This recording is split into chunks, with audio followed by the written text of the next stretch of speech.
નવસારી જિલ્લાના ખેરગામ તાલુકાના બહેજ ગામે દીપડાની ફરી હાજરી જોવા મળતા ગ્રામજનોમાં ભયનો માહોલ ફેલાયો છે. થોડા દિવસ પહેલા બહેજ ગામના જરાફળિયામાં 4 વર્ષની બાળકી ઉપર દીપડાએ હુમલો કર્યો હતો. તે ઘટનાના પગલે વન વિભાગે દીપડાને પકડવાની કામગીરી હાથ ધરી હતી. પરંતુ એ જ જરાફળિયા વિસ્તારમાં ફરી એક દીપડો આરામ કરતો જોવા મળ્યો હોવાની ઘટના સામે આવી છે. દીપડાનો વિડીયો સ્થાનિક લોકો દ્વારા બનાવવામાં આવ્યો હતો, જે સોશિયલ મીડિયામાં વાયરલ થયો છે. વિસ્તારમાં ફરી દીપડો દેખાતા ગ્રામજનોમાં દહેશત વ્યાપી ગઈ છે અને લોકો દ્વારા વન વિભાગને તાત્કાલિક કાર્યવાહી કરવાની માંગ કરવામાં આવી છે. રજૂઆતને પગલે વન વિભાગે સ્થળ પર પાંજરું ગોઠવવાની તજવીજ હાથ ધરી છે અને દીપડાને પકડવા માટે ટીમ તૈનાત કરાઈ છે. Story report by Sunil, Navsari.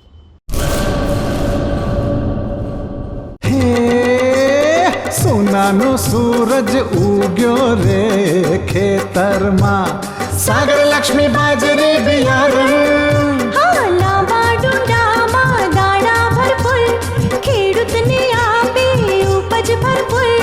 સાગર લક્ષ્મી બાજરી બિયારણ. સાગર લક્ષ્મી એગ્રીસીડ્સ ઉત્પાદિત હાઇબ્રિડ બાજરી બિયારણ જ વાવો. લક્ષ્મીનો સાગર એટલે સાગર લક્ષ્મી.